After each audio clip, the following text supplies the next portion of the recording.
Vestlussaade Vaba Sõna. Riigikogu liikmed Anti ja Evelin Poolamets räägivad poliitikast igal laupäeval uutes uudistes. Tere tulemast kuulama vestlussaadet Vaba Sõna. Stuudios on Riigikogu liikmed Anti ja Evelin Poolamets. Täna tuleb juttu Tartu vanglasaarest, Hispaania pagulaskriisist ning olukorrast presidendi määramise rindel. Evelin, värsked uudised suvel sellest, kuidas Tartu vanglas elu hakkab olema, millised on reeglid, mida võivad nad tarvitada, kui palju sugulasi võib külas käia. Aita siis ka meie häid kuulajaid, et millised kenad reeglid on välismaa, kuidas ma nüüd ütlen, peaks õige termini leiutama, kellega siis ikkagi tegu on, mul ei ole veel paigas. Mina nimetan seda lihtsalt vanglasaareks. Piltlikult öeldes Eesti muudetakse Euroopa vanglasaareks. Kes need vangid siis on seal? Ja tere ka minu poolt ja tõesti nüüd on värske uudis, et kolmapäeval panid Eesti ja Rootsi paika reeglid, mille järgi Rootsi kinnipeetavaid Tartu vanglas hoitakse. See siis reguleerib muuhulgas vangide riietust, ligipääsu telerile ja elektrile. Ja huvitav on see, et kui ER kirjutab, et vangid ise ei saa valida, kas tulla nii-öelda Tartusse või mitte, aga paljud on näidanud üle huvi, eks ole, ja siis Õhtuleht kirjutab seda, et aga nad ei saa küll valida, aga nad saavad otsuse vaidlustada ja juba halabki üks Rootsi kodanik, et tema vend, kes ei oska isegi, kujutage ette, isegi inglise keelt, nähtavasti rääkimata rootsi keelest, on saadetamas Eestisse ja vaesed lapsed nüüd ei saa oma tubli isa näha ja et oi, milline häda. Ja muide, ega siis Rootsi vangid ju hakkavad tulema siia lähipäevadel. Augustikuus, esimesed 200 juba. Aga see, et lapsed ei saa näha, küll nad saavad, sellepärast, et siin ongi üks suur kala peidus. Ja vaata, kui Pakosta ja kompanii midagi räägivad, siis tuleb alati panna, ütleme, 5 korda seda riski juurde. Tartlased kardavad täitsa põhjusega, et kui sugulased hakkavad neid külastama, et siis tuleb väga kahtlane seltskond Tartusse. Ja nüüd see sama näide, et lapsed tahavad kangesti issit näha, tihtipeale need lapsed on ka 20 aasta vanused ja juba ka käivad näiteks narkokurjategijast issi jälgedes, ehk siis need perekonnad Rootsis, kes saavad sotsiaalabi, see on minu prognoos, vaatavad, et kuulge, Tartus on korterid nii odavad, võtame seina seest Rootsist raha välja, sotsiaalabi, lähme üldse Tartu elama, et saada kord kuus oma narkokurjategijast papaga kokku ja nad hakkavadki kolima Tartusse. Jah, ja nagu sa ütlesid, tõesti vangile on tagatud vähemalt 1-2 tunnine kohtumine kuus ning kord poole aasta jooksul pikem kokkusaamine, mis võib kesta 24 tunnist, kuulake nüüd, 3 ööpäevani. Ja nüüd, kui hakata arvutama, et meil on 600 vangi, igaüks tahab korra kuus saada kokku oma sugulastega, see teeb kuus juba 600 kohtumist, pluss poole aasta jooksul see 3 ööpäeva pikkune kohtumine, siis tegelikult see tähendab 600 vangi külaliste majutamist, ringlemist, meelelahutust, Tartu ruumist. Restorane. Just, restoranis ja tänavatel ja võib-olla hakkamegi nägema neid horde siin aga tekib ökosüsteem. Ega Tartu on niigi pruuniks värvitud, et Tartu Ülikoolile, kes siis toob igast maailmanurgast sisse, nii nagu ka Tehnikaülikool on värvunud lihtsalt 3. maailma ülikooliks paljuski visuaalselt. Et siis nüüd tuuakse siis ütleme tuhandeid inimesi sinna tiirlema, sest ega siis kogu aeg ei käi samad sugulased. Moslemi perekonnad on tihtipeale väga suured, 5-10 inimest ja miks siis tädid ei või vaatamas käia, miks ainult emad, isad ja lapsed võivad vaatamas käia, sõbrad äkki ka, mis tähendab, et see ökosüsteem võib paisida 5-10 tuhandeni, kes muudkui voorivad Tartu vahet ja siis avastavad, et kuulge, see on nii vaikne korralik rinne, et siin ei müüda narkotki õieti, et leiavad endal uue niši ja nad on rahvusvahelised, moslemid ei tunnista siin mingid riigipiire, neil on tähtis ainult need võõramaalastel, kust nagu sotsiaalabi kätte saab ja siis nad tiirutavad mööda Euroopat, loovad narkovõrgustikud, ka relvasmuugeldamisvõrgustikud, üks jäi Pärnus muide vahele, kes oli väga laia haardega relvakaubitseja ja narkokaubitseja. Ja tuletame meelde, et Isamaa on aidanud Tartus võimule Reformierakond koos Eesti 200-ga viib ellu seda vanglate rendilepingut ja muide toetab seda, toetab, viib ellu ka, aga võtame siis selle näite, et me ka oleme öelnud, et kui saame võimule, et tühistame selle lepingu, aga lepingutel on ikkagi mingid tingimused ja seda ei saa lõpetada päevapealt, vaid Rootsile tuleb aasta ette teatada. No ja Isamaa on jälle nõrk lüli, et on kuulda, et nemad hakkavad jälle poole terameest mängima. Aga kui me praegust näiteks teatame Rootsile ette, et kui EKRE saab võimule, et siis me tühistame selle lepingu. Rootsi peaks juba arvestama, et valimised on 12, on meil seal märtsikuus 2027, et siin on ka 6 kuud minna ja pärast, ütleme poole aasta pärast võiks juba. No see aastane ette teatamine on talutav isegi, et loomulikult peab ju siis kuidagi oma kotid kokku pakkima ja saatma eralennukid, Rootsi vanglalennukid ette, siis neid 200 pakkima hakkama, Rootsi peab jälle meile mingid kohad leidma üle rahvastatud vanglates. Aasta on normaalne, peaasi, et see ära lõpetatakse. See on oluline. Ja tegelikult ei aita ju Rootsit see, et me võtame 600 vangi vastu, vaid see Rootsi vangide probleem on ju kasvav ajas. Täna on neil 600 kohta puudu, homme on neil juba 1600 vangla kohta puudu, et nii nagu nad seda immigratsiooni ellu viivad oma riigi pinnal, nii nendel ka see probleem kasvab ja nüüd juba teises põlvkonnas, varsti kolmandas põlvkonnas. Ei no Rootsi muutub islamiriigiks, sest seal on tulevikus vähemalt pool islamiusulisi, kui see demograafiline trend jätkub. Sama kehtib Inglismaa ja suurlinnad on juba üle võetud, ehk me räägime sellest, et Euroopa islamiseerub kohutava kiirusega ja mina ütlen ikka selle kohta, et kui mõned räägivad, meil on tehisaru ajastu, progressi ajastu, tehnilise progressi ajastu, ei, me liigume keskaega ja mitte Euroopa keskaega, kus olid ka ilusad kirikud ja ei, me liigume islami keskaega kõige kohutavama kiirusega šariaadi riigile. Aga seal minu meelest hakkabki lahenema see vanglapindade puuduse probleem, et esiteks nad nii naljalt vangi kedagi ei pane, nad loobivad kividega surnuks, samaks paljud need asjad, need mingid aumõrvad näiteks, need ei lähe ju üldse mingi paragrahvi alla. Nende demograafia juures see kõik on ikkagi marginaalne, et vaata, eurooplased ju toidavad neid nagu mingisugused väikesed lehelinnukesed, kes topivad käopoegadele toitu suhu, kuni käopojad viskavad lehelinnukese pojad pesast välja, et pole paremat kujundit kui käopoja lugu. Et eurooplased visatakse enda pesadest välja ja nende enda lapsed hirmutatakse kodunt minema. Muide, nad veel kurnavad surnuks oma vanemad. Ka need lehelinnukesed. Ühesõnaga, jaa. See käopoeg on 3 korda suurem vahest, kui tema nii-öelda kasu on. Tegelikult on tegu moodsa orjusega ja Euroopa keskaega tõukamisega, nii et unustage jutud uuest Põhjamaast kui mingisugusest toredast. Uus Põhjamaa oli 50-ndatel, 60-ndatel veel. Rootsi oli päris kena kanti ja rikas ja ka immigrantide vaba. Ehk siis nüüd on päris põrgu lahti ja südalinnast tulistatakse inimesi surnuks. Et kas me seda tõesti tahame uue Põhjamaa sildi all.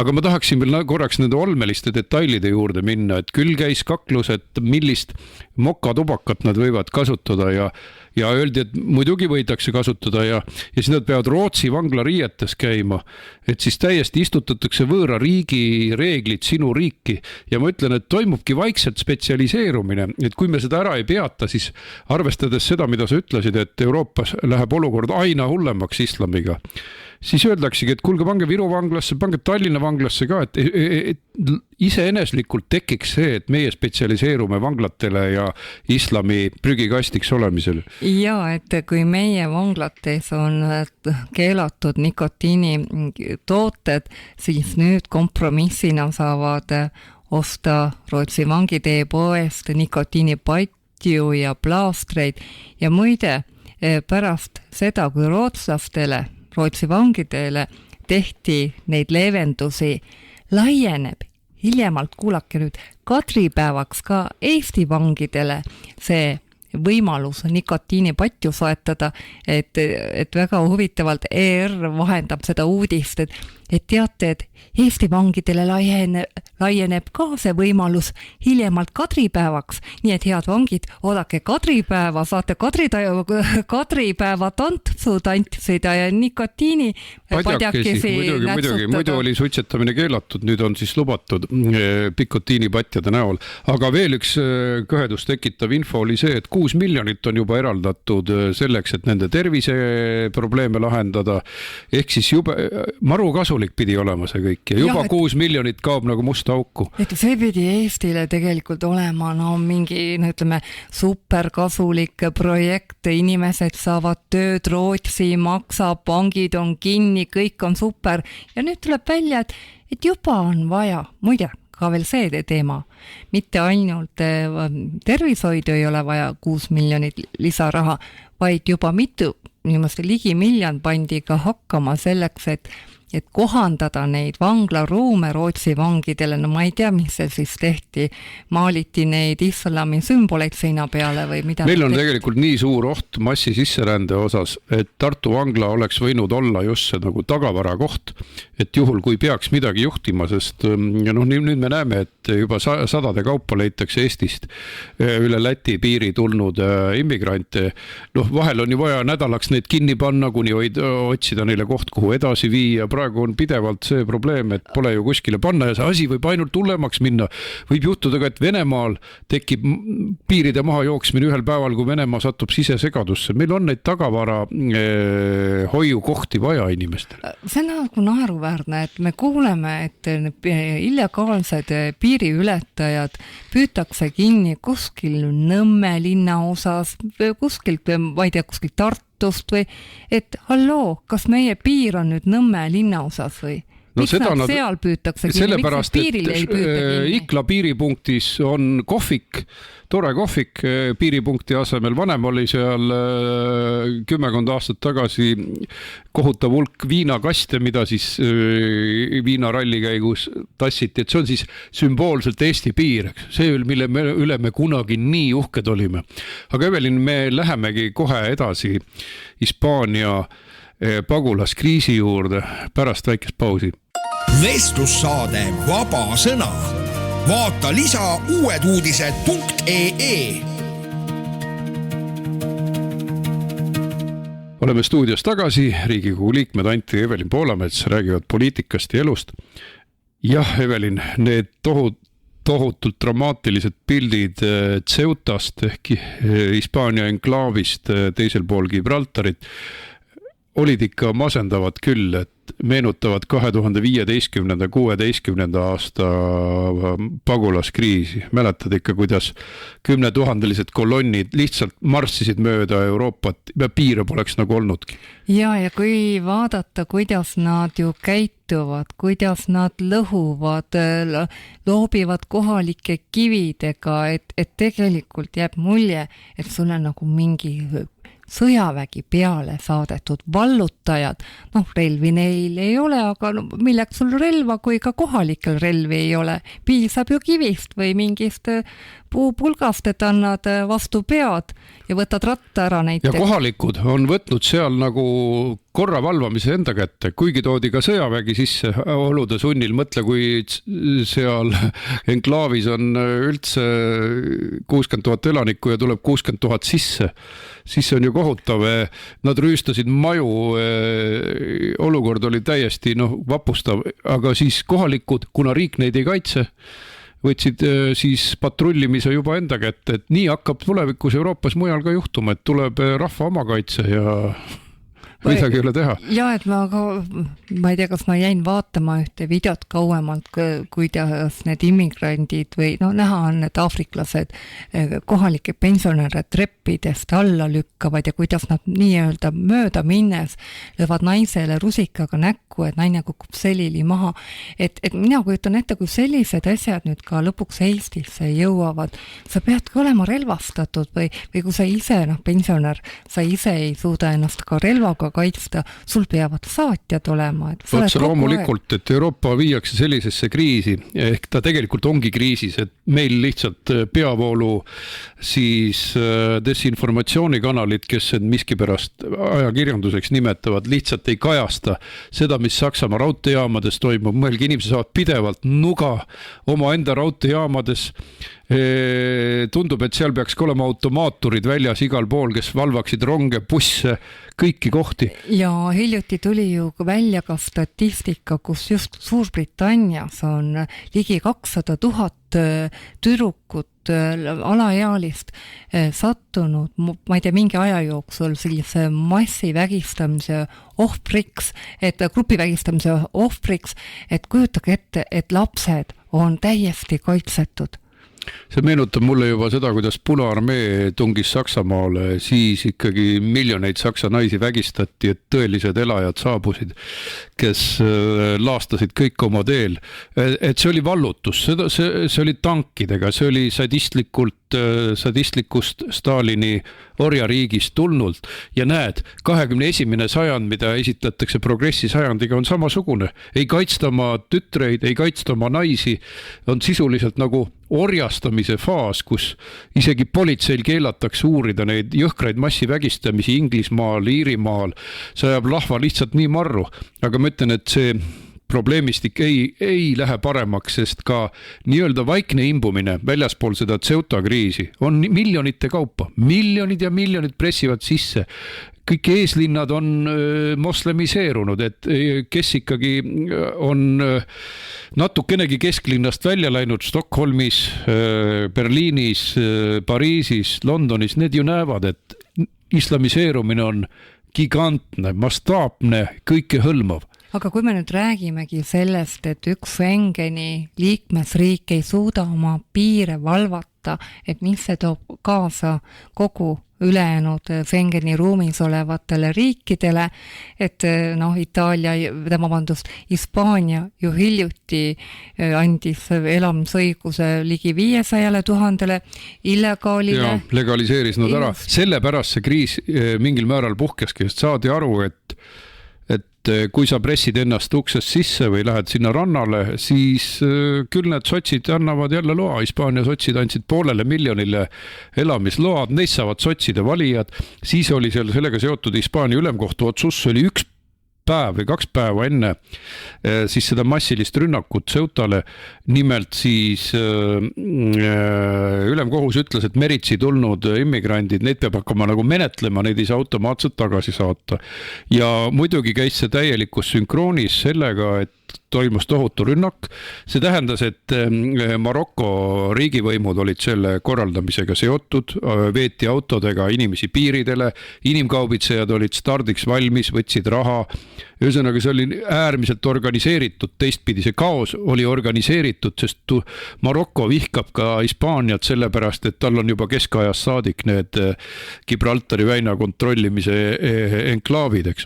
Ja ka meil on tegelikult tulnud kõne alla piirikontroll ja EKRE on kogu aeg rääkinud seda, et suveräänne riik peab kontrollima oma piire. Ja ma ütlengi, et tänapäeval ei ole mingi probleem mingi biomeetrilise passiga piiksutada ennast näiteks Ikla piiripunktist läbi. See võtab 3-4 minutit, nii nagu laevale minekul, eks ole, seal on väravad, piiksutad, passid on masinloetavad, see ei ole mingi hirmus keeruline asi, et nüüd me ei saa kusagile sõita, see on täielik jamps. Tähtis sellises kriitilises olukorras on piirikontrolli taastamine, sest Euroopa on raskes julgeolekukriisis, see on ka Venemaa tõttu muide. Ja Evelin, väga paljud Euroopa liigid ju tegelikult praegu valvavad piiri, sellest jällegi meie peavoolumeedia vaikib. Meile ju esitletakse seda nii, et oi, et kui me hakkame oma piire kontrollima, siis me peaksime Euroopa Liidust lahkuma, et see on võimatu, piire ei saa kontrollida, aga lähed ja vaatad Euroopa Komisjoni leheküljele, kus siis on toodud ära, millised riigid on kohaldanud siis piirikontrolli. Näiteks Itaalia on siis kuni 1.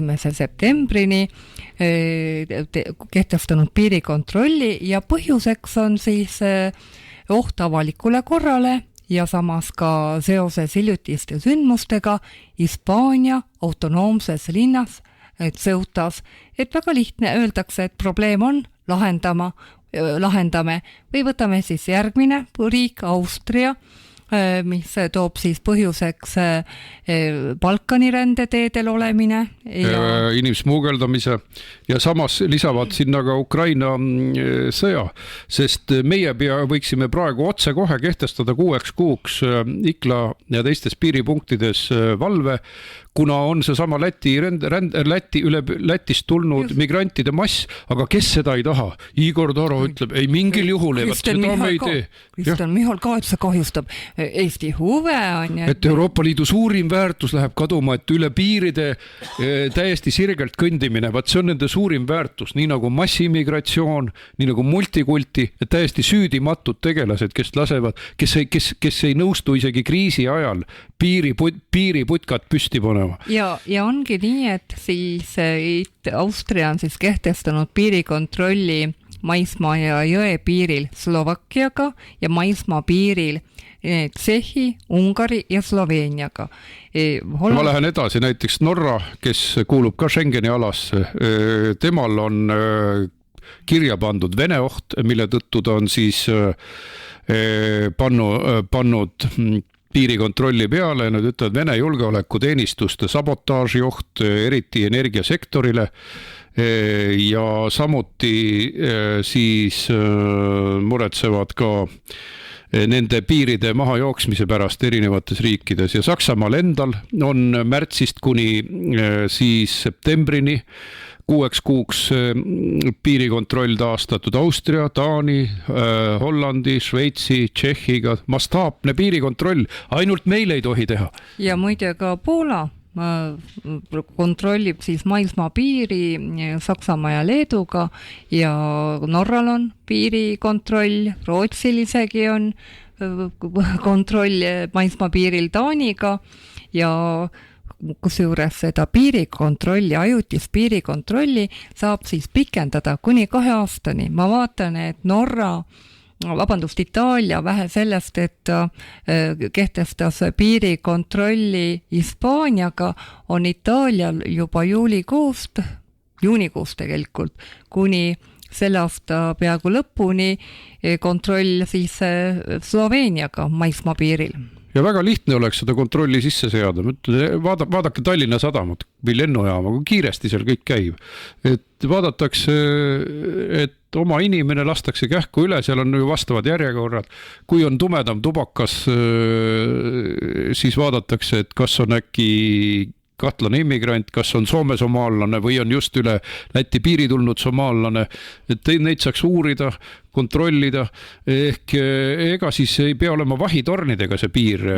Alkoholi müümist me saame piirata poodides, ei ole müüjal keeruline vaadata, kui inimene on üle 30 või alla 30 küsib dokumenti, samamoodi võib piiril vaatad, et on must või räägib teist keelt, aga minul tekitab see turvatunnet, et Eestil on piir, et mind on sügavalt häirinud, et seal on mingi viinapudelite ladu piiripunktides või siis lihtsalt kohvik, keegi kontrolli dokumente, see on riigipiirita riik, ei ole päris riik, ta on poolriik ja USA kuulus piirikaitse juht, kes siis tegelikult taandus sellepärast, vasakpoolsed märatsesid nii metsikult, et mõne ei sai lausa surma, siis ta on öelnud, et riigi suveräänsuse aluseks on üldse piiride olemasolu. No loomulikult on see turvalisuse nagu seisukohalt äärmiselt oluline, et kui kuskilt Nõmmel püütakse mingeid immigrante kinni või et see nagu illegaale kinni. No mis turvatunne sul tekib, et sa saadad lapse kooli mööda tänavat ja sa ei teagi, kellega ta kohtuda võib. Tegelikult see olukord, need pildid Ceutost, need tohutud massid, kes hulgudes jooksid, et Euroopa, eks. Ja siis mõned intervjuud andsid seal sõltumatutele ajakirjanikele, ütlesid, me tahame Taanid, et ei mingisugused 20-sed kutid, me tahame Saksamaale, me tahame igale poole, eks ole. See näitab, et Aafrikas ei lõppe mitte ealeski inimesed otsa, kes tahaksid siin eurooplaste heaolule parasiteerima tulla, et võtta sul töökoha ära või siis narkoäri ajada või sotsiaalabist elada. Mitte iialgi, kui me seda massi ei peata, on Euroopa 2 põlvkonnaga kadunud. Ja seda massilist piiriületust ju nimetatakse ka hübriidsõjaks, hübriidrünnakuks, aga mõelda vaid, et kui lihtne ja seda tehaksegi ju, et tuuakse Aafrikast lennuki täis immigrante, pannakse piiril maha ja mõtle, kuidas sa saad riiki kurnata, sa ei pea seda pommitama, sa saadad sinna ainult neid immigrante, kes laamendavad ja lõhuvad ja destabiliseerivad riiki, et politsei ja kogu sõjavägi on haaratud näiteks 60 000 migrandiga. Kas siis välispiir oleks kaitstud? Just, ja võtame kas Ukraina sõja, kas need riigid, kes on nii jamas oma immigratsiooniga, suudavad ka Ukrainat toetada sellises olukorras? Ei suuda ju, sest nad ütlevad, meil on niigi jamad. Ja sinna poole me liigumegi, kus Prantsusmaa ja teised ütlevad, et me oleme niigi jamas, liberaalid on meile põrgu korraldanud, meie tänavatel pussitatakse, põletatakse, et me peame ise endaga tegelema. See tähendab, et vähem jääb tähelepanu NATO raames Eestile, vähem jääb tähelepanu kogu idablokile, pean silmas Vene piiriäärseid riike, Poola, Baltikum, Soome ja Rumeeniani, Ukrainani välja, ehk siis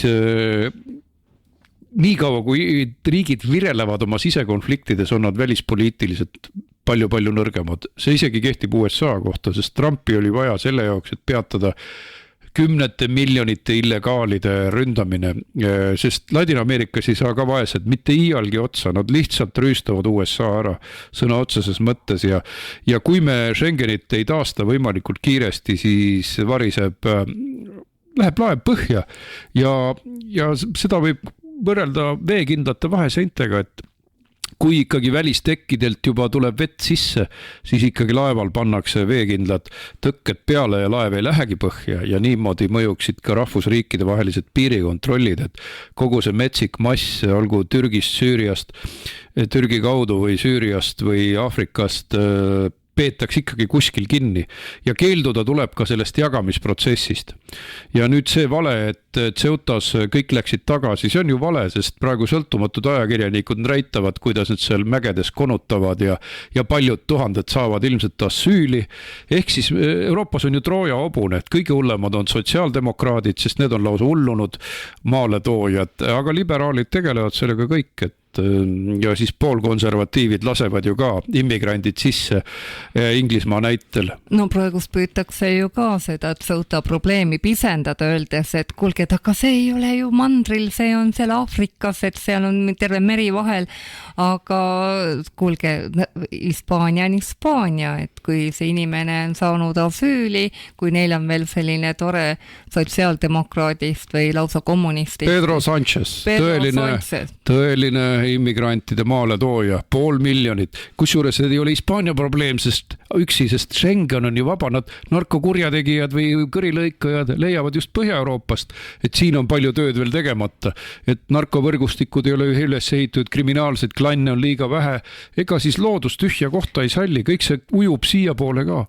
Ja, sest vaadake, kui palju probleeme tekitasid ka Ukraina põgenikud, et meil varem ei olnud ju neid telefonipettusi, telefonikelmusi, et hiljem, kui need avastati, siis tuli välja, et just need keskused asuvad Ukrainas ja kogu see leevendusmeede lõi võimaluse siia igasuguseid neid grupeeringuid asutada. Ja, me oleme sellega ju kokku puutunud ja samamoodi, ega siis alles siis, kui Euroopa Komisjon ütles, et ärge ikka võtke neid kõiki teenistusealisi sõjaväelisi. Siis hakkas Eestis ka esimest korda rääkima, Taani keeldus neid desertööre vastu võtmast. Me oleme suu valusaks rääkinud, et kas see on Ukraina aitamine või ei ole, see on Ukraina kahjustamine, kui te need võtate siia. Vaatan, et Rakvere keskväljakul käib viinapudel käes 40-aastane tugev mees, kes peaks oma kodumaad kaitsma. Selline lällamine käib nendes hostelites seal Tallinnas oleme märganud, selline röökimine käib reede õhtuti, mehed on, need Ukraina venekeelsed on ennast nii kotkaks joonud, miks nad oma kodumaad ei aita?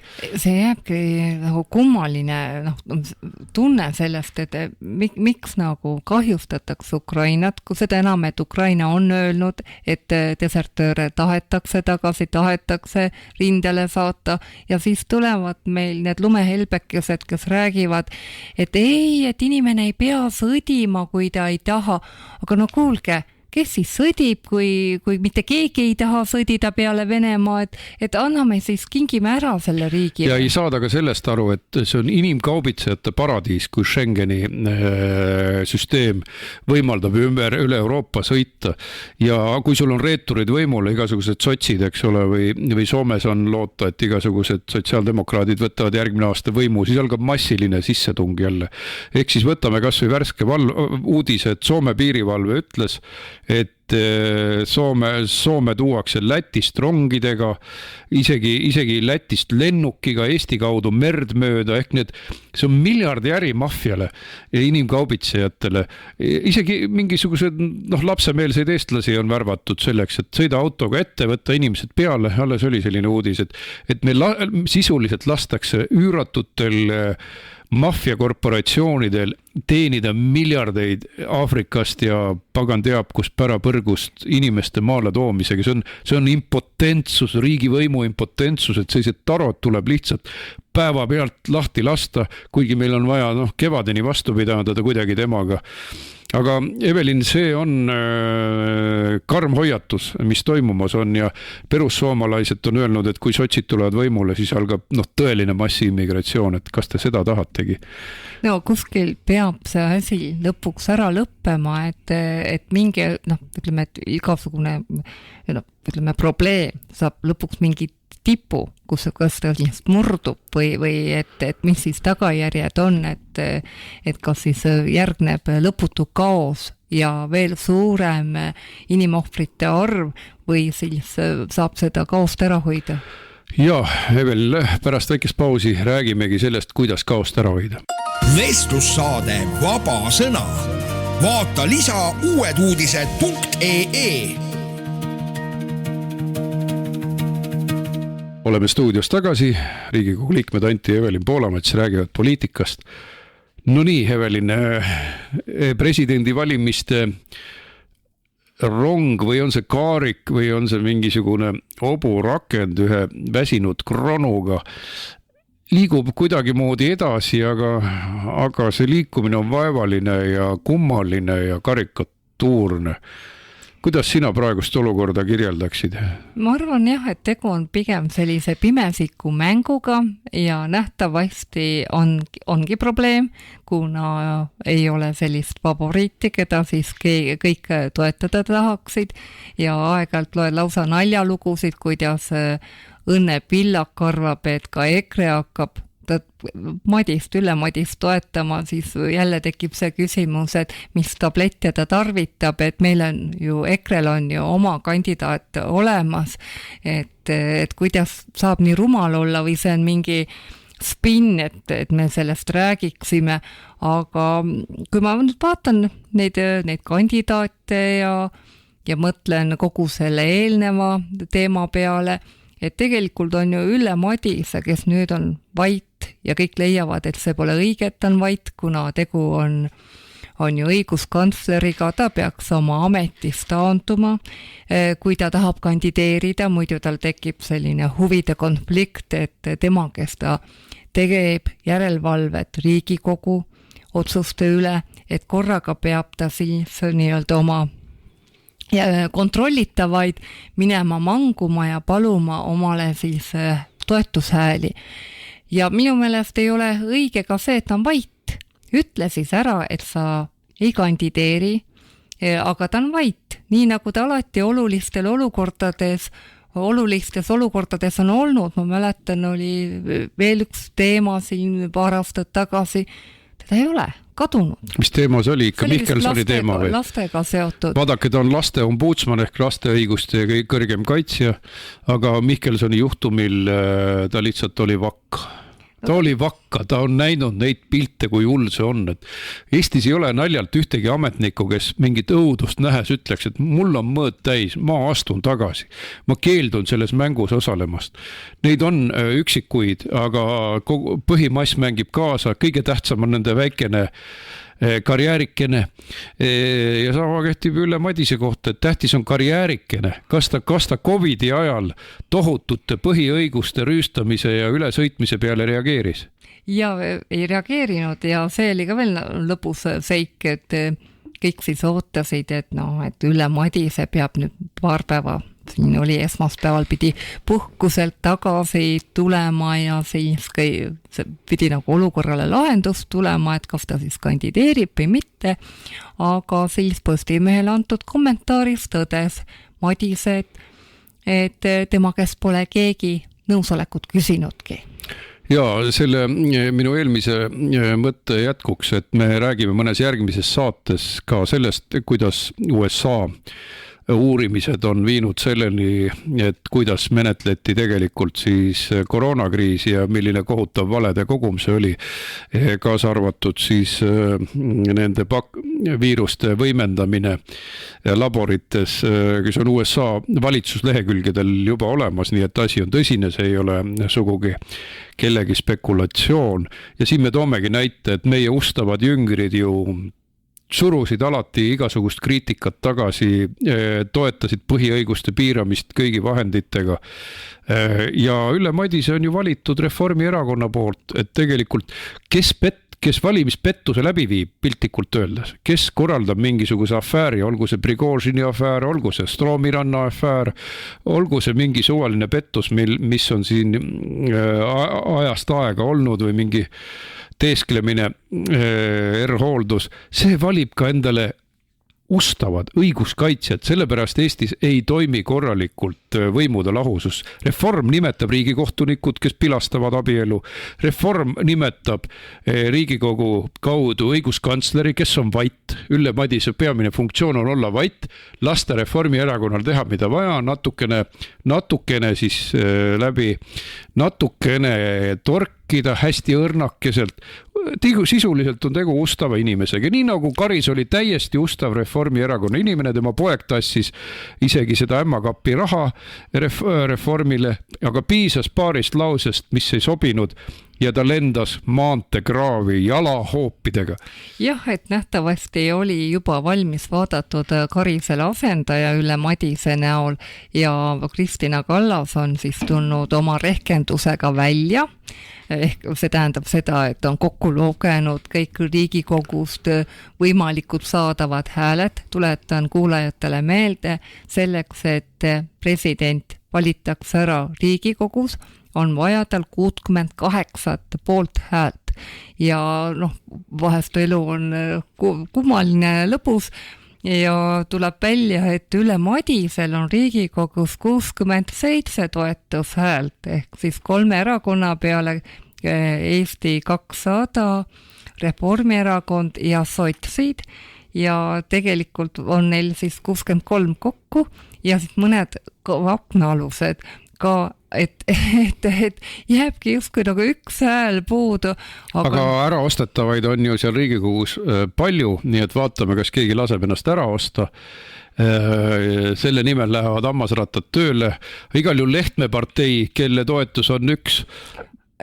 Koma on siis kuningategija Eestis. Jaa, aga ikkagi see äraostmisega on alati need, et kes pakub rohkem ja ega siis ostetava peale ei saa ju alati kindel olla ja siin tekib ka see küsimus, et kas Ülle Madise on nõus oma nahka viima turule ehku peale, ehk siis peab taandama ennast õiguskantsleri kohalt ja lõpuks jääb kõigest ilma, kui ei saada hääli kokku. See on pokkerimäng, eks ole, selle ma ütlen, et oleme siin tagasi, et nõme pokkerimäng on presidendi valimistest tehtud Kusjuures halb on ka see, et näiteks ühtegi, kes siis loobus oma nimega, me ei saa öelda, et ta oli presidendikandidaat, ta oli nõus mingitel asjaoludel ennast kuskil üles panema, tõeline kandidaat tegelikult. Ta oli nõus, et teda pannakse üles, kui on vajadus. Kui on vaja, aga see ülespanek nõuab ka 21 häält ja siis, aga lugu on selles, et jällegi see sama kiirustamine, mida on ka eksperdid öelnud, et käib rahmeldamine, kiirustamine, sahmerdamine ja udutamine, ehk siis tegelikult inimene nagu tuli üsna ootamatult ise ka selle mõtte peale, Riho Ühtegi, ja siis mõtles nagu sõjaväelane, et ega ma ei saa olla ka mingi nõrgukene, teen veel tervisekontrolli ära ja siis ise avalikustas ju üsna suure aplombiga, et ma olen haige. Kas seda kõike varem ei oleks saanud teha, ütleme 6 kuud tagasi ja mitte niimoodi, et viimasel hetkel hakatakse siis tervisekontrollis käima ja arutama, kas ma siis üldse kõlban ja mis siin toimub ja kas ma üldse presidendiks. Selles mõttes ongi just see sama, millest me kogu aeg räägime, et presidendi valimiste korda tuleb muuta. Ja see peaks käima nagu 5-6 kuud enne see kampaania, hääletus, siis ka teine voor vajadusel 2 enim hääli saanud kandidaadi vahel. Nii käib see mujal maailmas ja me saaksime tuntud ja pädeva kandidaadi. Jah, et jääks ära sellised ämbrid, nagu oli Kersti Kaljulaidiga, et mitte keegi temast midagi ei teadnud ja pärast tuligi välja, et ta on täiesti sobimatu, et ta ei sobinud isegi Eesti Olümpiakomitee presidendiks, veel vähem Eesti Vabariigi presidendiks, aga jah, sellised musta hobuse leti toomised, ma loodan, et need on nüüd lõppenud, sellepärast, et me oleme saanud kõrvetada, aga teine asi veel, et kui me nüüd vaatame neid uuringuid, et kes on kõige populaarsem presidendikandidaat, jätkuvalt on kõige populaarsem presidendikandidaat Mart Helme, siis on tükk tühja maad ja siis tuleb Ülle Madise, see on veel tükk tühja maad ja siis tulevad need ülejäänud toredad kandidaadid alates Hannes Hansost ja lõpetades seal Indrek Tarandiga. No tehakse lihtsalt ka enese propagandat, et kui sa kuskil lased 3 sõbrale oma nime üles öelda, siis ajakirjandus kirjutab sinust lausa nädal aega, nii tore ju Hanso näitel. Siis, aga ma tahtsin öelda seda, et kes ikkagi tunneb, et see asi on liimist lahti ja leiab, et presidenti tuleks otsevalimiste teel valida, minge aadressile rahvatahe.ee ja andke seal oma toetusallkiri otsevalimistele. Ja ma lohutan sellega teid, et 30 aastat ootasime seda, kuni oli siis nii hallipassi omanikel kui Vene kodanikel kohalikel valimistel valimisõigus, aga näete, tegime ära ja tänu EKRE-le suuresti, muidugi tänu EKRE-le läks ka hallide passide siis hääleõigus järgmistest valimistest, kohalikest valimistest alates ära. Kui kaua pidime ootama, et pingutame, veename üksteist, toetame üksteist ja 10 aasta pärast, võib-olla 5 aasta pärast on meil äkki presidendi otsevalimised, näidake lihtsalt oma meelsust. No ütleme, et ka põhiseaduse muutmiseks, et võetakse mittekodanikelt hääletamisõigus ära KOV-i valimistel, ju oli ajendatud Ukraina sõjast, et võimalik, et praegune presidendi trall, mis on minu meelest juba ebaviisakaks muutunud, et ka see oleks võib-olla tõukeks selleks, et tehakse see muudatus ära, et president saab olema tulevikus rahva poolt valitud, et see oleks ainu õige, siis rahvas armastaks oma presidenti, mitte ei sõimaks ja ei irvitaks meie presidenti. Piinlikkust, ma mäletan, kui Toomas Hendrik Ilves purjus peaga nätsu närides laulupeol ringi tuikus, see oli piinlik. Ja sellist piinlikkust on olnud palju. Ja pärast, kui isegi ei lähe nii täpselt nagu soovitakse, siis võib tõesti valija öelda, et no see oli meie valik ja läks nahka. Praegu võib öelda, et tagatoa intriigid ja meisse see ei puutu ja meie ei saa otsustada ja ikka on parem anda rahvale otsustamisõigus ja ärme häbene seda, et meil oleks rohkem referendumeid, mida peavool ei kannata silma otsaski. Tuletame meelde abielu referendumi põhjalaskmist. Teeme seda, et oleks presidendi otsevalimised, teeme üldse seda, et demokraatias on rahval rohkem võimu, et kogu riik ei ole Reformierakonna tagatoas või nende musta rahastamise kassa kaudu üles ehitatud. Nii et veel kord rahvatahe.ee või näete mõnel laadal EKRE telki, siis andke sinna oma allkiri. Ja aitäh kuulamast ja kõiki häid huvilisi ootame 22. augustil Kulinale Vinni valla kodukohvikute päevale. Tere tulemast! Ja tere tulemast! Vestlussaade Vaba sõna. Riigikogu liikmed Anti ja Evelin Poolamets räägivad poliitikast igal laupäeval uutes uudistes.